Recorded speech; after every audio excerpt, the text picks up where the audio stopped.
En el nombre del Padre, y del Hijo, y del Espíritu Santo. Pues continuamos con esta segunda meditación, hoy 24 de septiembre del 2016, aquí en la Catedral, en la zona del Río, en Tijuana, sobre este tema grande, importantísimo de la divina voluntad, que de una manera especial ha querido confiarle Jesús a esta pequeña hija de su voluntad, a esta sierva de Dios, Luisa Picarreta, que esperamos pronto termine todo este proceso que en Roma la Iglesia lleva a cabo hasta su beatificación y canonización. Estaba introduciendo en la primera plática esta vida de Luisa, hablando de su infancia, de ese momento en su vida que tiene esta experiencia mística y esa otra en la que a los 17 años ve a Jesús todo destruido, despedazado a causa del pecado de los hombres, y en la escena aparece nuestra Madre Dolorosa que le dice: mira cómo tratan a mi hijo.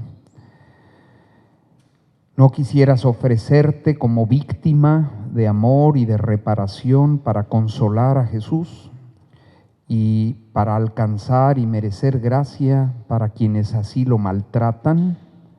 ¿Qué piensas tú que va a hacer el Padre del Cielo con quienes tratan así a su Hijo? Y Luisa, ante estas palabras, el ver a Jesús, a quien ella tantísimo ama, y oír a la Madre del Cielo dolorosa que le invita a ofrecerse y hacer algo para consolar a Jesús. ¿Se acuerdan de la primera experiencia? Alma, ayúdame. Ahora, de una nueva forma, Jesús viene a pedir, y su Madre, esta ayuda, y es el del ofrecimiento como víctima. Todos lo somos por el bautismo, todos llevamos un poco de esta dimensión victimal, y víctima es aquel que le toca cargar lo que no le tocaba. Y siempre, en todas partes, hay alguien a quien le toca llevar más peso que a los demás, en la familia, en los lugares de trabajo, en las naciones. En todas partes siempre hay alguien sobre el que el Señor carga más. Esas almas son almas con especiales dones que Dios les da para llevar este peso extra que los demás no quieren llevar. Jesús, siendo inocente, se hizo víctima universal. Él se echó a los hombros el peso de toda la creación. Y de toda la creación que no solo pesa kilos, sino pesa pecados, que es mucho más pesado, porque Él ama infinitamente a su Padre. Es la segunda persona de la Trinidad. Y ser revestido de la rebelión al Padre, del odio al Padre, de las ofensas al Padre, de la ingratitud a su Padre. Esto es algo que desgarraba el corazón de este Dios hecho hombre, de este Cordero Inmaculado, de este, el más bello de los hijos de los hombres, el hijo de las complacencias del Padre. Dice San Pablo: Dios lo hizo pecado al Hijo de sus complacencias. Esta es la misión del Hijo: vestirse de todo el horror, de todos los crímenes, de toda la maldad, de toda la ingratitud, de todas las mentiras, de todos los abusos, de toda la perversión de todos los siglos, hermanarse con cada uno de nosotros y echarse sobre su corazón todo lo que no hemos hecho según la voluntad de nuestro Creador, todo lo que no hemos hecho según el amor infinito con el que fuimos creados, todo lo que no hemos hecho según la sabiduría que dispuso todo para cada instante de nuestra vida, todo lo que no hemos hecho según el honor y la gloria que Dios merecía de nuestra parte. Jesús acepta desde su encarnación vestirse de todo esto. Este es el cáliz. Este es el cáliz que se le presenta de una manera cruenta el día de Getsemaní, que ahora empezábamos a escuchar en esta hora de la pasión. Y que el Papa Benedicto dice es la página más profunda de toda la Sagrada Escritura. 1 de febrero del 2012. La página, el versículo más profundo de toda la Escritura. Jesús en el Getsemaní. Padre, si es posible, pase de mí este cáliz. Para ti todo es posible. Si es posible, pase de mí este cáliz, pero no como yo quiero, sino como tú quieres.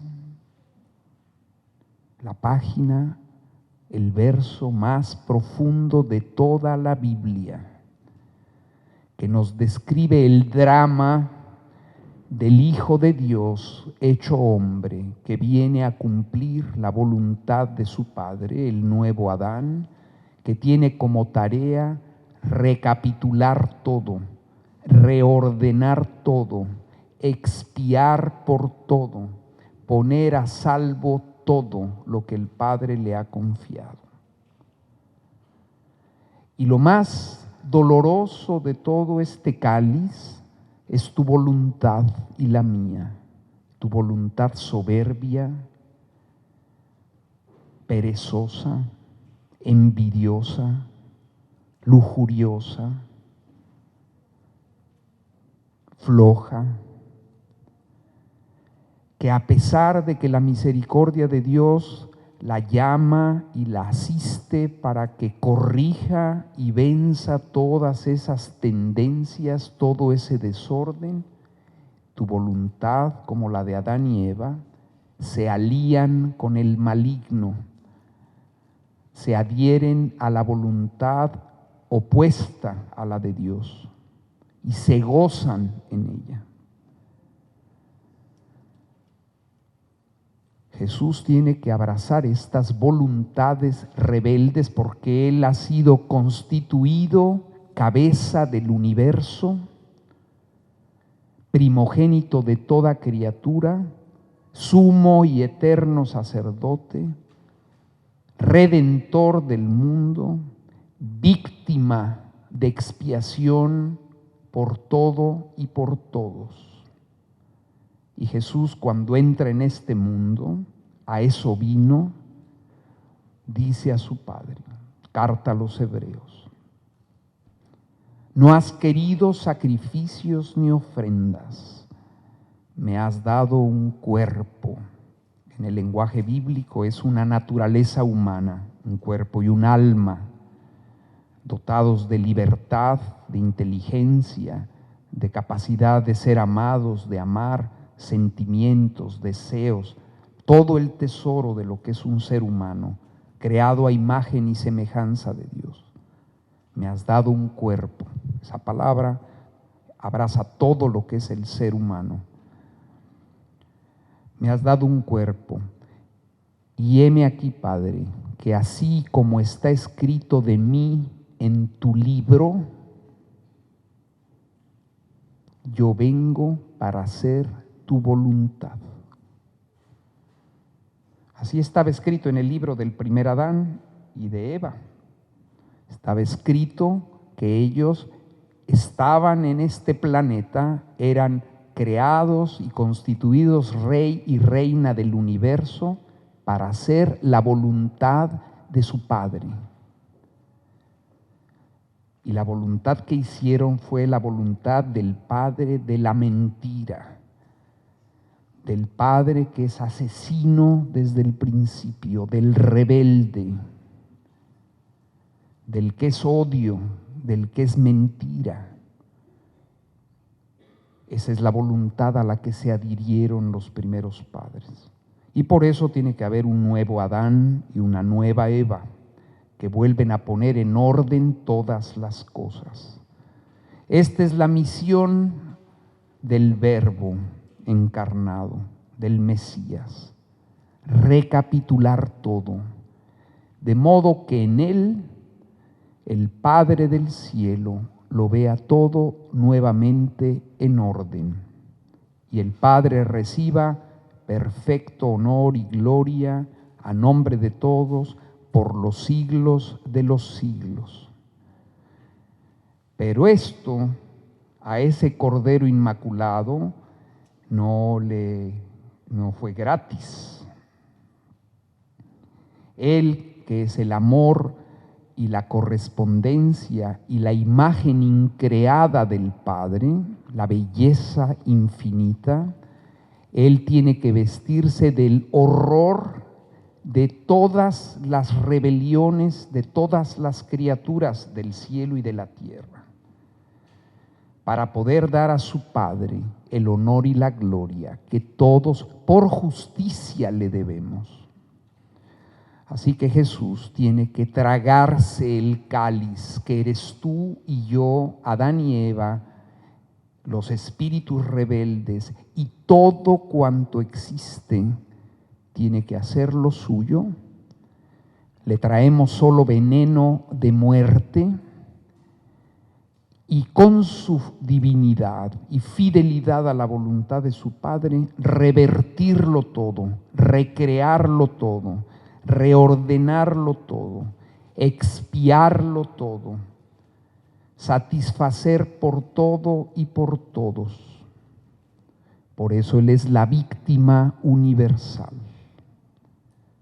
Y por eso, cuando acaba su obra en el huerto, el peso infinito de toda la historia humana de rebelión contra Dios cae sobre su corazón. Toda su vida la llevó encima, pero esa noche se hace patente a su humanidad completa en todas las dimensiones la tarea a la que ha venido, y pide a su Padre, se siente aplastar por este peso, porque es hombre.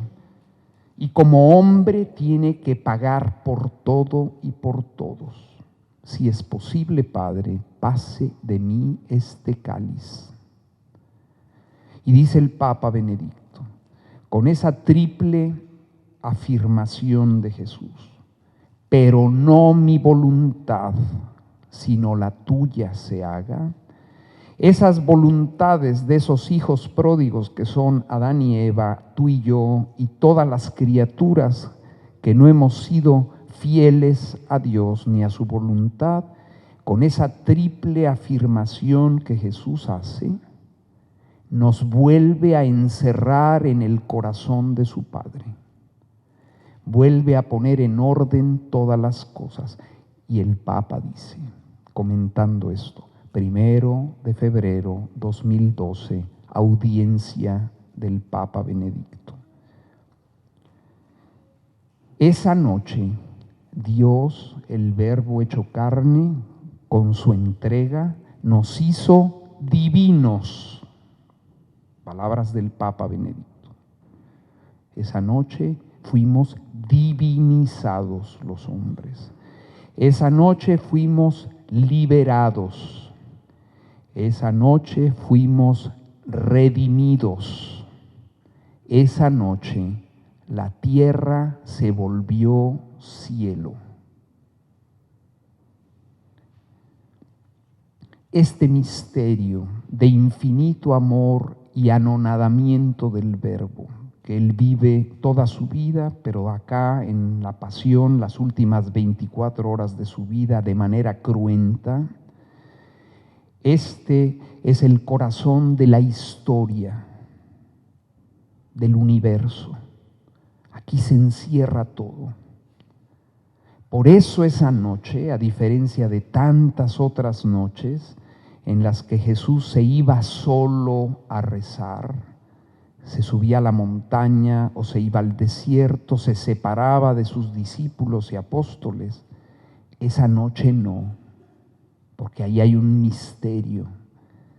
Esa noche Jesús se lleva a los apóstoles con él. Y a los más íntimos se los lleva más cerca de él. Cuando él se retira un poco, como a un tiro de piedra, se los lleva para que estén con él y les pide que oren. Los otros días él va solo. Para elegir a los apóstoles, se subió a la montaña, se pasó toda la noche en oración y cuando bajó de la montaña, eligió a los que él quiso para que estuvieran con él y para enviarlos a predicar. No invitó a rezar con él a los demás, pero no en Getsemaní. En Getsemaní quiere a todos con él, porque ahí se decide todo, toda la historia del mundo y la historia de cada uno de nosotros. Y esta historia no se decide sin ti. El Dios que te creó sin ti no te salvará sin ti. Dios, para tu salvación, santificación y tu vida eterna con Él en el cielo, te necesita a ti. Así nos creó, al crearnos libres de voluntad, dotada de libre albedrío. Eres tú quien decide, delante de ti está la vida y la muerte, la luz y las tinieblas, la verdad y el error. Tú decides. Al cielo vas a ir porque quieres, al infierno van porque quieren. La decisión nos la confía a cada uno. Como esa noche se decide el destino eterno, y esa noche y las horas que siguen hasta que Jesús muere en la cruz, se decide el destino eterno de la humanidad completa y de cada uno en particular, no podemos faltar. Todos estábamos ahí. A todos nos llamó para estar con Él. Velad y orad para no caer en tentación.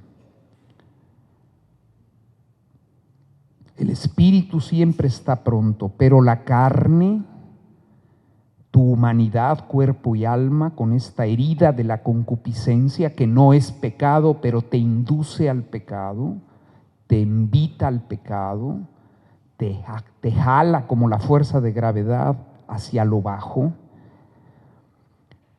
Esta realidad del hombre, si no velamos, si no oramos, si no estamos con Jesús, termina llevándonos a la muerte. Y por eso les decía, papás, padrinos, profesores, catequistas, hermanos y hermanas, velemos, porque tu propia carne te traiciona. El mundo no conoce a Dios ni puede conocerlo, porque el mundo es la suma de todas las concupiscencias, las que hay en cada hombre y mujer de la historia y de hoy. Y el diablo, que no conoce ni quiso conocer a Dios, ni fue fiel a Dios nunca, no quiere que nosotros seamos fieles.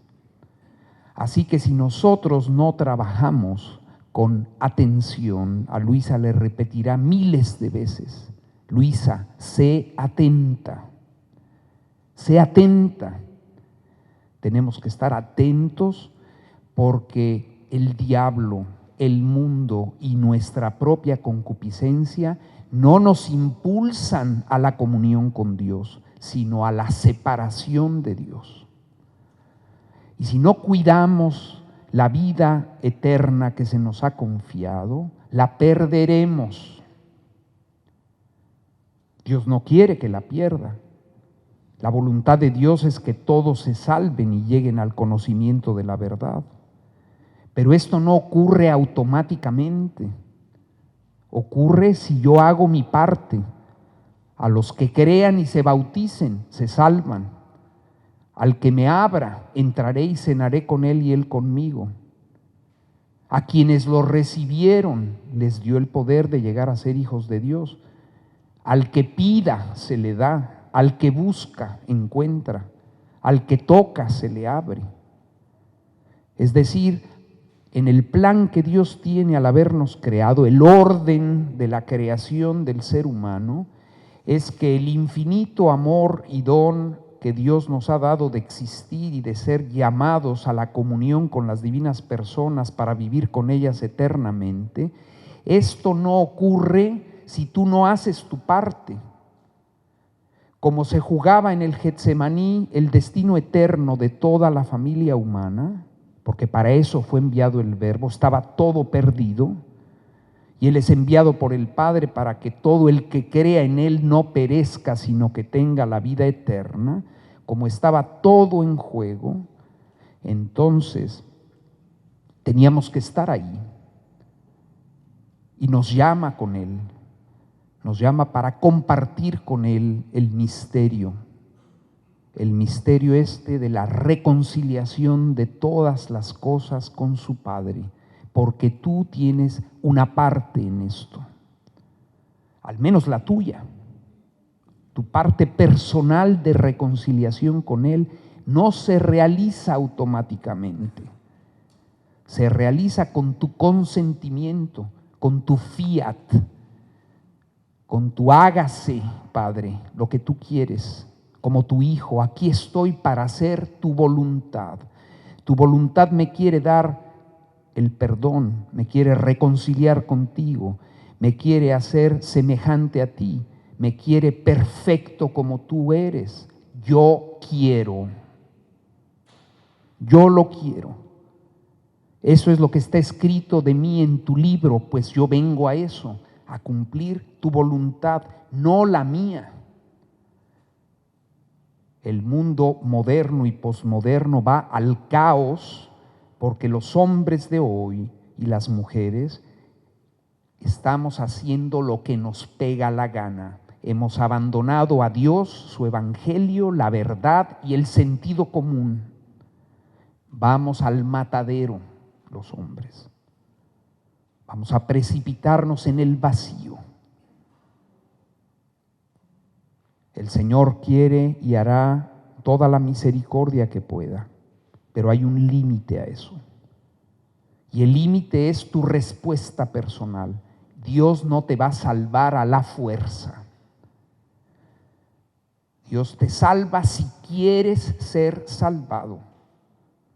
Y se lo pides y te acercas a Él porque Él es la fuente, Él es la salvación eterna. Él es el amor, Él es la santidad, Él es la vida eterna. Al que le abra a Jesús tendrá todo lo que Él es y todo lo que a Él pertenece. Y se le abre por la fe, y se le abre con la voluntad, y se le abre con la inteligencia, y se le abre con el corazón, y con los hechos, con las obras, con el amor de unos a otros, con la obediencia. Toda la ascética y la mística. La mística es la docilidad a los dones del Espíritu Santo. Si la ascética es docilidad a la gracia que te mueve a ser decente, a levantarte a tiempo, a cumplir con tus deberes, a ser diligente, a ser respetuoso, etcétera. Los dones del Espíritu Santo te mueven, es el Espíritu Santo directamente que comunica del tesoro que hay en el corazón de Jesús, todos los bienes que este bendito Jesús mereció para ti.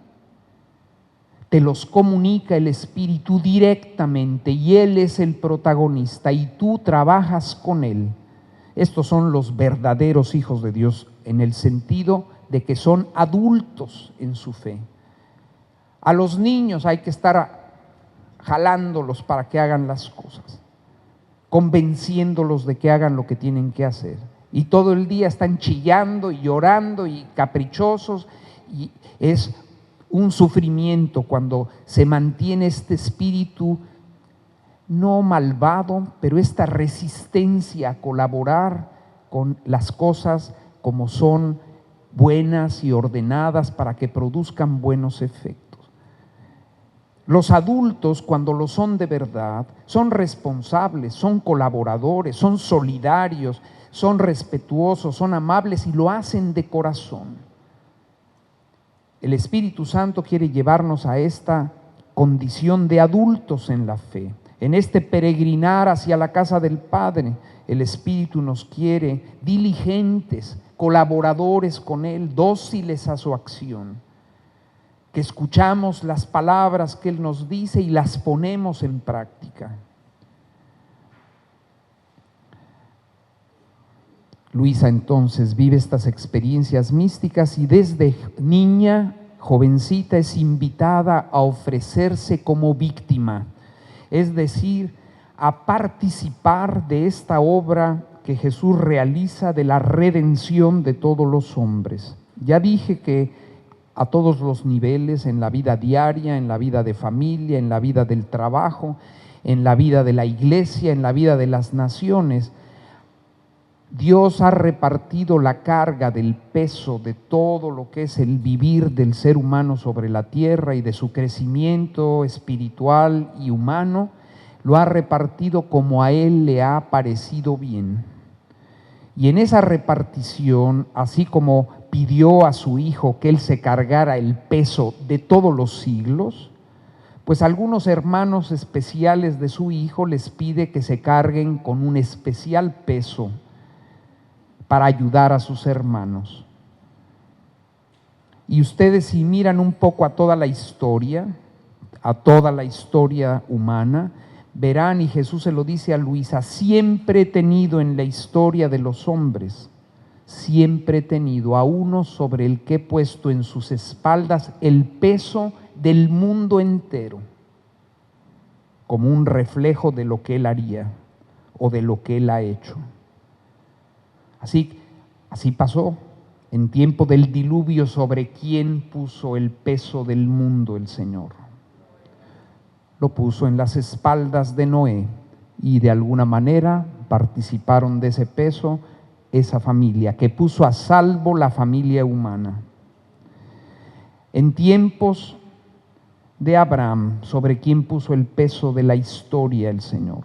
Pues sobre Abraham, y luego sobre Isaac, luego sobre Jacob, más adelante sobre José, luego sobre Moisés, después los jueces, Josué y los demás jueces, y luego pesaba el peso del mundo y de todo el pueblo de Dios, que debía de ser el canal para que viniera el Redentor del mundo, sobre los profetas. Uno por uno fue pesando el peso de la historia sobre ellos. Y luego tenemos a Juan el Bautista, que le prepara el camino al Señor, y nuestra Madre Santísima, que es la que tiene que cargar como el Hijo el peso de toda la historia humana. Y luego tenemos a los apóstoles, y luego a los sucesores de los apóstoles, y empezamos a ver a los santos que han tenido que soportar el peso de las persecuciones, de las deformaciones de la doctrina de la Iglesia, para mantener íntegro el tesoro recibido hasta nuestros días. Y llegamos a estos tiempos y hay tantas almas víctimas. Una grandísimo, queridos por el Papa, como testigos de la misericordia. ¿Quién? Testigos de la misericordia en este jubileo. ¿Quién? San Pío de Pietrelcina, traspasado con las llagas del Señor 50 años. El Señor hizo pesar el peso de buena parte del mundo sobre él todo ese tiempo. ¿Quién más? La Madre Teresa de Calcuta. Un alma que vive haciendo una caridad de tal magnitud que todos en el mundo la reconocen, ateos y de todas las religiones. Es tan evidente la presencia del amor, de la ternura, de la bondad, del desinterés en ella, que todo mundo la reconoce. Pero asómate a su alma y verás lo que pasaba allá adentro. La absoluta soledad interior, como abandonada de Dios. Esta mujer que da su vida por todos los que encuentra, en su interior está como Jesús en la cruz: Padre, ¿por qué me has abandonado? Una noche de una obscuridad interior inconcebible a nosotros. Una noche semejante es la que vive esta pequeña hija de la divina voluntad. Porque a esta a la que Jesús le habla desde su primera comunión y a la que va educando, está un momento con ella y luego Jesús desaparece. Así que el vacío que queda en el alma de Luisa cuando Jesús se esconde es un vacío que Luisa dice: esto es peor que las penas del infierno. Porque en el infierno, esa es la esencia del infierno, la privación de Dios para siempre. Pero Luisa le dice a Jesús: pero tú me dejas como a los que están en el infierno, y yo te amo con todo mi ser. Ellos te odian, pero yo te amo con todos los átomos de mi cuerpo y con toda la fuerza de mi alma, y me dejas abandonada. Esto es peor que las penas del infierno. Estas son las penas de las almas a las que el Señor llama a esta intimidad, a este misterio ahí del Getsemaní, pero a todos nos llama a participar de esto en alguna medida. Por eso, cuando tengas alguna pena, no te pongas a pelear con el Señor. No nos ha dado nada de dolor a nosotros. Es una sombra de dolor lo que nosotros conocemos en nuestra vida. Dolores son estos. Nosotros nos ponemos tristes porque nos duele la cabeza, nos ponemos tristes porque nos robaron la cartera, nos ponemos tristes porque perdimos el trabajo. Todas estas cosas son bienes naturales, que es lógico y normalmente es la voluntad de Dios que gocemos de ellos. Pero son bienes temporales, pasajeros, limitados. Tú puedes comparar alguna de estas penas que tú tienes con lo que habrá sentido la Virgen Santísima cuando Jesús a los 12 años desaparece. ¿Te imaginas qué cosa pasaba en el corazón de María? Que perdió no a un hombre, sino al Mesías. Perdió al Hijo de Dios, a quien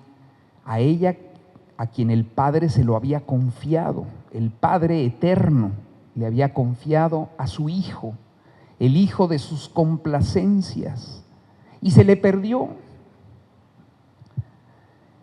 ¿Te imaginas el vacío que habrá experimentado ella y San José en la medida de que comprendía quién era este Jesús? ¿Se imaginan la medida del dolor de nuestra madre? Esta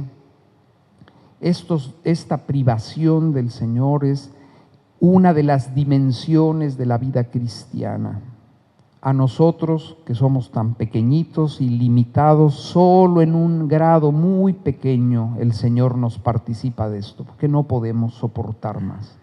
Si no soportamos un dolor de cabeza, no soportamos la pérdida de un ser querido, nos ponemos ahí a gritar, a pelear con el Señor. Imagínate si el Señor te hiciera sentir lo que es la pérdida de Él, o por el pecado, o porque Él se te esconde. Pues esto es lo que a Luisa le toca vivir y a todos los santos. Esta es la experiencia más fuerte de todas. Para Jesús, este abandono de su Padre es la cosa más grande, la pena más grande. Son penas incomprensibles a las criaturas. Y para el hombre y la mujer que empiezan el camino hacia Dios, este esconderse de Dios, como la esposa del Cantar de los Cantares, este vacío, este anhelo, esto es la pena más grande que existe y la más fecunda de todas, esta soledad interior.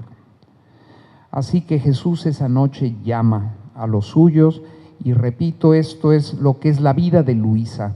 Luisa va a conocer y conoce a Jesús desde que es niña. Jesús la introduce en la más profunda dimensión de su misterio como hombre, que es su agonía para redimirnos, su soledad interior, no las penas de las espinas con las que lo coronamos o de los flagelos con las que lo escarnecimos, sino las penas interiores causadas por la pérdida de Dios en cada corazón cada vez que pecamos mortalmente, que Él tuvo que tragarse para repararlas. Daba vida por muerte. Tú y yo le llevábamos muerte, muerte eterna, y Él sufría esa muerte y nos daba la vida de nuevo. No la vida humana, la vida divina. Así que fueron penas mortales inconcebibles a las criaturas. Jesús dice a Luisa: ni los más altos espíritus del cielo pueden comprender mi agonía, ni los más altos espíritus en el cielo, no de los hombres, no de los espíritus del cielo, que son inmensamente más brillantes, inteligentes y penetrantes que el más sabio y más grande espíritu humano jamás creado. Ni ellos pueden comprender el misterio del sufrimiento del Verbo hecho carne. A Luisa Jesús, como a los apóstoles, los llama a estar con Él, a compartir este misterio. Dice Papa Benedicto, ahí está la clave de todo, porque esa noche Jesús, con su voluntad humana, que abrazó, se bebió el cáliz de todas las voluntades de las demás criaturas, representándonos a todos como la víctima y el sumo y eterno sacerdote, venció toda la resistencia de la historia al Padre y metió de nuevo en el corazón del Padre todas las voluntades humanas, de modo que a partir de ese momento la voluntad de Dios es nuestra voluntad. El tesoro perdido en el paraíso por los primeros padres, que coronaba toda la belleza del ser humano creado por Dios, del hombre y la mujer, la corona de todo lo que ellos eran, era el don de la divina voluntad que reinaba en ellos como en el cielo, así en la tierra. Y por eso aquello era el paraíso. El paraíso no era porque había manzanas y plátanos y aguacates. El paraíso era paraíso porque Dios se paseaba con ellos. Vivían en Dios y Dios en ellos. La armonía perfecta entre el Creador y la criatura. Y de la criatura consigo misma, Adán con Eva, Eva con Adán, y ellos rey y reina de la creación. Todo porque la voluntad de Dios reina en ellos como en el cielo, así en la tierra. Un reino que no era de este mundo, era de ellos. Y esto lo pierden. El Verbo viene a este mundo para recapitular todo, para restablecer todo, no solo para ir a arrancarle de sus brazos, que el demonio nos tiene prisioneros a todos, del primero al último, quitada María, que nunca permitió el Señor que cayera en sus garras, pero todos los demás, todos quedamos en garras del maligno y condenados con él a la muerte eterna. Este héroe, el único héroe de la historia, todos los demás son sombras de héroes. Este héroe se viste de todo y de todos, se humilla hasta el infinito y va a arrebatarle al diablo su presa. Por eso entró en la muerte el Verbo eterno, porque el rey de la muerte nos había atrapado a todos en su reino, y Jesús baja hasta la muerte para ir a derrotar en su casa al diablo y arrebatarle la presa, que éramos tú y yo, Adán y Eva, y el último que existirá. y traernos de ese reino de muerte y de tinieblas al reino de su luz, porque Él es luz de luz, la luz del mundo, la luz que ilumina a todo hombre que viene a la tierra. Este Jesús viene a traernos de nuevo a casa, primero a ponernos en el camino. ¿Y cuál es el camino? Yo soy el camino, yo soy la verdad, yo soy la vida. Así que Jesús, haciéndose víctima, tomándonos a todos, así que de feos que estábamos, así de deformes, así de apestosos, así de harapientos, así de monstruosos, poseídos, medio poseídos por el diablo, nos abraza a todos. Luego la gente dice, pero este Jesús está loco cuando dice que cuando te golpean en una mejilla, pongas la otra. Míralo un poco a Él. Tú, yo, Adán y Eva y hasta el último que exista, venimos a escupirlo uno por uno, a golpearlo, a crucificarlo, a traspasarle el corazón, a flagelarlo. Y Jesús, como un corderito, calladito. Su primera venida viene en la humildad de la carne, a cumplir su misión de redentor del mundo. Aquí vengo, Padre, para hacer tu voluntad. Para cumplirla tengo que recibir la bofetada de todos. Aquí estoy, Padre.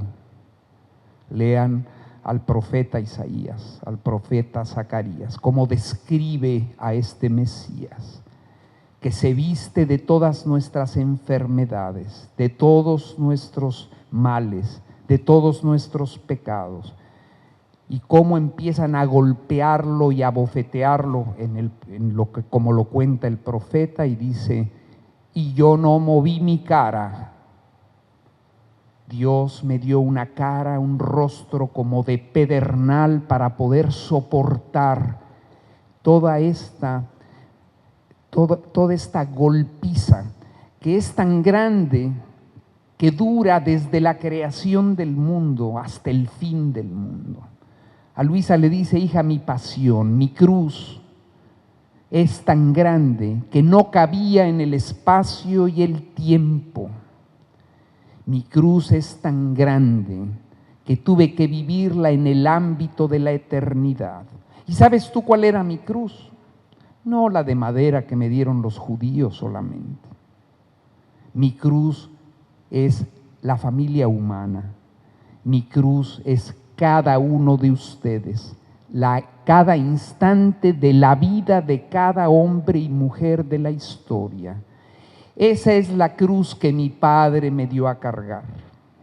Tenía que llevarlos en mis hombros a todos ustedes. ¿Se acuerdan de la película de la Pasión? Cuando llega esta hora en la que es condenado a muerte, y acá en este libro de las horas de la Pasión describe bellísimamente ese momento, Luisa, de cómo Jesús, al ver esa cruz, la abraza, cómo Jesús besa la cruz. Tú eras la cruz, tú y yo somos esa cruz que Él abraza con amor infinito. Eso es lo que el Padre le ha confiado al Hijo. Y el Hijo, fiel a la voluntad de su Padre, no ha querido que se pierda uno solo de aquellos que el Padre le confió. Los hermanos de este Hijo bendito de María Santísima, que somos tú y yo, nos habíamos perdido. Y este hermano maravilloso nos vino a buscar y se echó a los hombros a esa oveja perdida, apestosita que somos cada uno de nosotros. Por eso el Papa Francisco dice, ustedes, pastores, apesten a oveja. Hay que ir a buscar a las ovejas estas perdidas y hacer como Jesús. Hay que traerlas de regreso a la casa del Padre. Y para traerlas hay que ensuciarse. Hay que mancharse las manos, hay que apestar un poco porque están bien apestosas las ovejas. Jesús no se hizo atrás, ni de golpes, ni de peste, ni de miseria, ni de pecados. Abrazó todo. Esta era la voluntad de su Padre: recobrarlo todo, rehacerlo todo, reconstruirlo todo, recrearlo todo, divinizarlo todo. Por eso dice Papa Benedicto, esa noche en Getsemaní nos hizo divinos. Y esto está representado en estas palabras y en este gesto con el que Jesús, que trae en su corazón el cáliz que el Padre le ha dado, la cruz que le ha dado, que somos tú y yo, nos mete de nuevo en el corazón de su Padre. No mi voluntad, Padre, la tuya se haga. Jesús encierra, dice el Papa, por el poder infinito que Él tiene como Hijo eterno del Padre, y porque su humanidad, que es el Mesías, el primogénito de todas las criaturas y el representante que amorosamente, representante de todos, a todos nos ha encerrado en Él, Él vuelve a meterlo todo en el Padre. Y por eso esa noche la tierra se volvió cielo. Quedamos libres de nuevo, porque el hombre cree que yéndose de la casa del Padre, haciendo uso de su libre albedrío, es cuando es libre. No, es cuando eres esclavo. Porque solo en la casa del Padre Él es la libertad. La libertad con mayúscula es Dios. La libertad no es hacer lo que te pegue la gana, ese es libre albedrío. Es una capacidad que Dios ha dado a tu voluntad de decidir y poder ir a la izquierda o a la derecha, abrazar la vida o la muerte, el error o la verdad, el amor o el odio. Eso está en manos de una capacidad, un regalo que en tu voluntad está presente, que es el libre albedrío. Pero libre albedrío no es libertad. Libre albedrío es solo capacidad de ir a la derecha o a la izquierda. Libertad es ir por el camino de la luz. Libertad es amar. Libertad es dar tu vida por los demás. Libertad es vivir en Dios y que Dios viva en ti, porque Él es la libertad. Tú tienes capacidad para escoger la libertad de verdad o la muerte, la esclavitud. Es tu libre albedrío el que te capacita para esto. Pero no identifiques libertad con hacer lo que quieras. ¿Eres libre porque bebes el veneno que te da la muerte? No, eres estúpido si bebes veneno. ¿Es libertad tirarse por el barranco porque obstinadamente tú decides echar a andar con tu coche ahí pegado al desfiladero? ¿Eso es ser libre? No, eso es ser idiota. El tirarte con tu carro por el barranco es simplemente hacer uso de tu libre albedrío, pero eso no es sabiduría, ni prudencia, ni sensatez, ni sentido común. Es haber perdido todos los sentidos. Ser libre es caminar por la autopista, porque es la que te conduce a tu destino, no irte por los cerros caminando. Así que la libertad es Dios, es la verdad, y así decía Jesús: la verdad os hará libres, no hacer lo que quieran, adherir tu inteligencia a la verdad, adherir tu corazón al que es el amor, porque Dios es amor. Y a quien me ame, mi Padre le amará, y vendremos a Él y haremos en Él nuestra morada. Así que ser libres es vivir en Dios y tener a Dios en tu corazón, es tener la verdad, es ser adorador o adoratriz del Padre en espíritu y verdad, poseer su Espíritu Santo. Eso es ser libres. Porque el que peca es esclavo, es decir, el que elige la muerte, la mentira, el odio, el error, es esclavo de sí mismo y del maligno, que es la encarnación de toda esta depravación de la obra de creación de Dios. Y Dios a todos que éramos esclavos nos vino a traer del mundo de la esclavitud a la libertad, que es la voluntad de su Padre. Así que si tú quieres ser libre de verdad, primero entérate qué cosa es la libertad. Y la libertad es la verdad, la libertad es el amor, la libertad es la vida, es la armonía, es la belleza, son los fundamentos del ser divino. Dios es uno, es verdad, es amor, es vida, es luz. Ten esto en tu corazón y serás libre, tendrás la paz en el tiempo y en la eternidad. Para eso te ha dado Dios libre albedrío, como lo tenían Adán y Eva. De todo lo que hay ahí pueden comer. Estaban dotados de libre albedrío, incluido el árbol de la vida, que estaba en el centro del jardín, y a la par de ese árbol estaba el árbol del conocimiento del bien y del mal.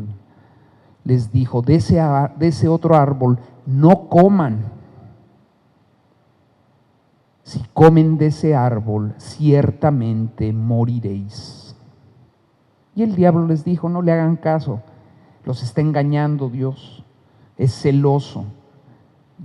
Coman de ese árbol y serán como Dios. Y hubieran dicho, pero diablito, si ya somos como Dios, si nos creó a su imagen y semejanza, somos hijos de Dios, hay algo más que se pueda hacer para ti y para mí, que somos criaturas suyas, que ser adoptados en la familia divina. Hay algo más alto que esto. Vete a tu casa y déjanos en paz. Pero ni Eva ni nuestro padre Adán tuvieron él los pantalones y ella las faldas para poner las cosas en su lugar. Y acá andamos nosotros, hechos bola ahora, gracias a esta locura de ellos. Pero gracias a otra locura, que es la locura de amor del Verbo que se hace carne para ponernos a salvo, también tenemos la fortuna de que el camino para recobrar todo lo que el Padre nos dio, su reino y su voluntad como nuestra, el camino está abierto. Gracias a Jesús en Getsemaní, no solo todos los pecados que hayamos cometido o podamos cometer están perdonados, solo tengo que ir a confesarlos para que Él aplique el perdón y su sangre en mi corazón para lavarlo todo, sino que Él ha conquistado para mí esa misma comunión perfecta de voluntad con la que Él vivió y María sus vidas en la tierra, con la voluntad del Padre, la página, el verso que más profundamente nos revela el misterio del Dios hecho hombre y de cada uno de nosotros. Eso es lo que tenemos que repetir como Jesús. Padre, no mi voluntad, porque mi voluntad me aparta de ti, me priva de ti. Con el libre albedrío que me has dado, como está escrito de mí en tu libro, Padre, aquí estoy para hacer tu voluntad. Hermanos y hermanas, y con eso terminamos para ir a misa. Esta es la clave de la vida cristiana. Tú puedes hacer millones de buenas obras, pero si no haces la voluntad de Dios, no te sirven para nada.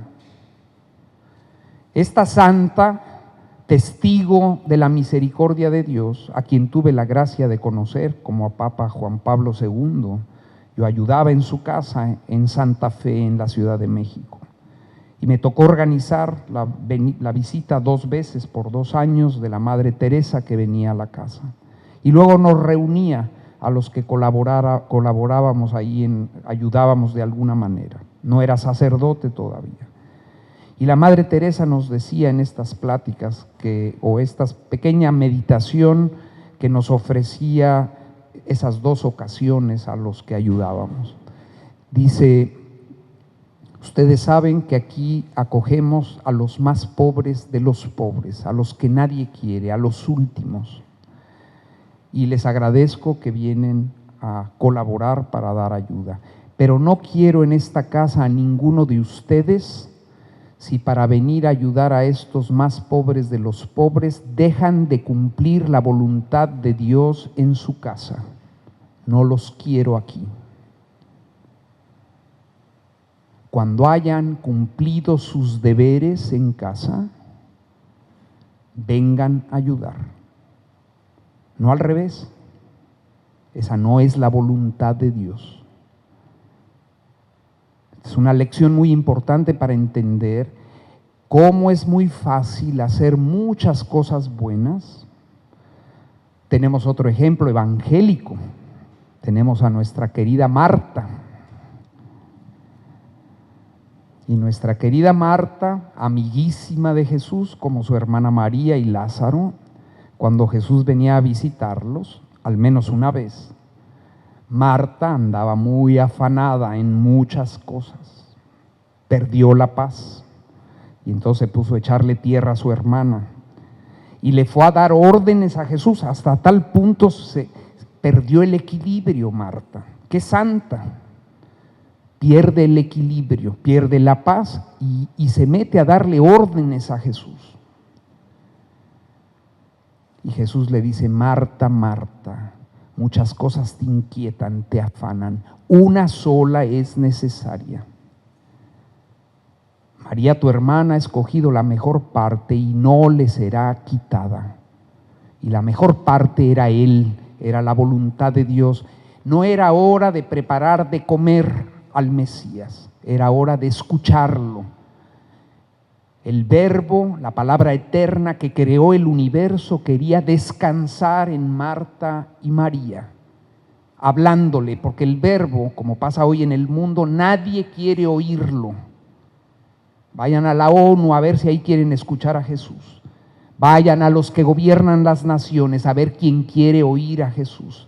Vayan a las familias, vayan con los muchachos, con los jóvenes, con los niños y a veces en las iglesias.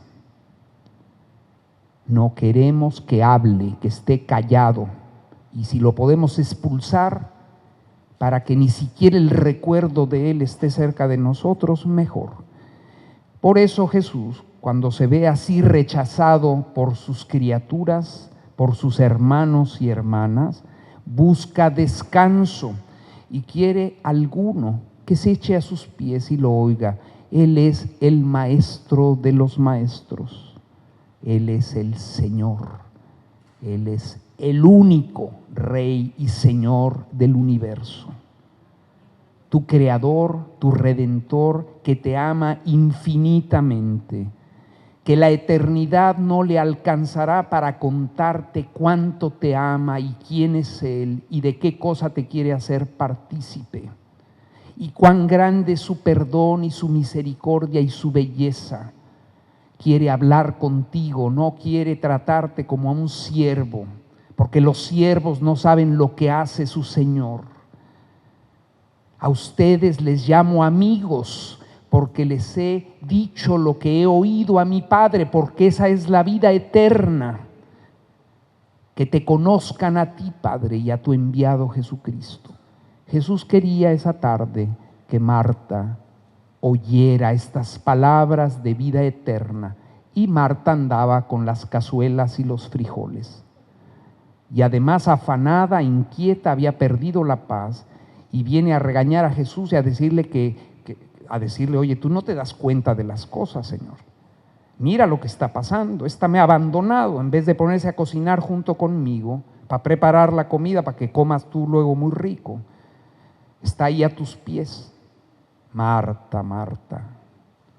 Quiere decir que hasta los santos, y haciendo cosas santas, porque no era que se fue la Marta, quién sabe hacer qué cosa. No, estaba preparando de comer al Dios hecho hombre, en persona. Y Jesús le llama la atención. ¿Por qué? Porque no estaba haciendo la voluntad de Dios. Ese momento era para escuchar a la palabra eterna, no para cocinar ni para hacer ninguna otra cosa. Por eso este tema, que es el corazón del Evangelio, de la vida de Jesús y la página más importante de toda la Biblia, no mi voluntad, Padre, sino la tuya. Es una página que hemos de estudiar, porque en nuestras vidas todo depende de la relación de nuestra voluntad con su libre albedrío y la voluntad de Dios. A ti Dios te ha dado un regalo infinitamente bello. Tienes una voluntad humana dotada de libre albedrío, que aunque es una criatura, Dios le ha dado la capacidad de abrazar una voluntad increada. A tu voluntad limitada y pequeña y enferma y débil como es, Dios le ha dado la capacidad de que con sus pequeños brazos los extienda y abrace una voluntad divina, infinita y eterna, que es reina de todo cuanto hay en Dios, de todos sus atributos y de todo cuanto Dios ha hecho, hace y hará. Tu pequeña voluntad humana puede abrazar y fundirse con esta voluntad divina. Y el Papa Benedicto, no Luisa, nos dice en su encíclica Dios es amor. Esta es la perfección del amor, no el someterse a la voluntad de Dios, que no es poca cosa. Si estuviéramos sometidos a esta voluntad divina, la tierra sería cielo. Pues dice el Papa, esta no es la perfección del amor. Número 17, encíclica Dios es amor, Deus es caritas. La voluntad humana de acercarse tanto a la voluntad de Dios, que la voluntad de Dios no sea más la voluntad de Dios, sino mi voluntad. Esta es la vida eterna. Esto es el cielo. Esto es el amor perfecto, esta es la suprema libertad, esto es lo más grande, el prodigio más grande y el milagro más grande que Dios puede hacer con uno de sus hijos.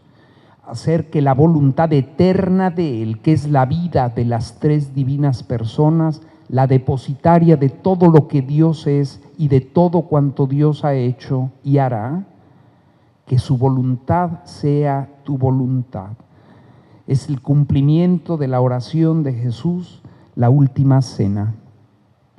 Padre, que sean uno como tú y yo somos uno, que ellos sean una cosa sola en nosotros.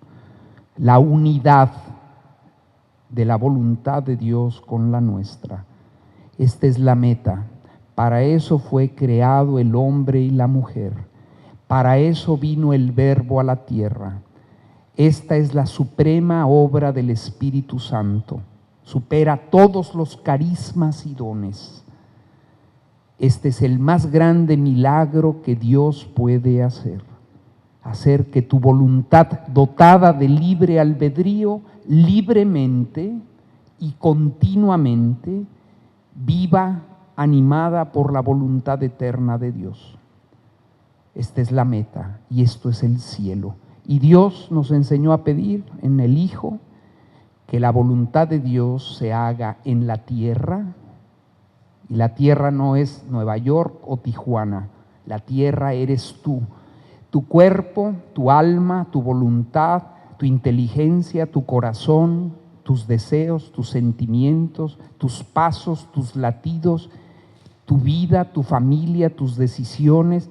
Que la voluntad de Dios se haga en la tierra, es decir, vivifique todo tu ser, toda tu persona, todo tu obrar, como en Dios, como en el cielo. Vamos a ofrecer ahora la misa para que el Señor nos conceda a nosotros y a la familia humana entera este que es la suprema, el cumplimiento de toda su obra y el poner a salvo a la humanidad completa. Solo así la humanidad podrá salvarse, si volvemos a este océano de luz y santidad que es la divina voluntad. Por eso a Luisa, junto con Santa Faustina, que nos habla de la divina misericordia, nos las da como al mismo tiempo, porque la misericordia es la que nos lava, la que nos ofrece la reconciliación con Dios, que es absolutamente necesaria para poder volver a casa, porque si no hay esta reconciliación que nos saca de las tinieblas y de la muerte al camino que es la luz, que es Cristo, que es su iglesia. ¿Cuándo vamos a llegar a la casa del Padre, que es su voluntad santísima? Estas dos cosas tienen que ir de la mano: su misericordia y su voluntad santísima. Y su misericordia es su amor. Son inseparables la voluntad de Dios y el amor, que es la esencia de Dios. Así que nos preparamos para la Santa Misa. Te damos gracias, Señor, por todos tus beneficios, a ti que vives y reinas por los siglos de los siglos.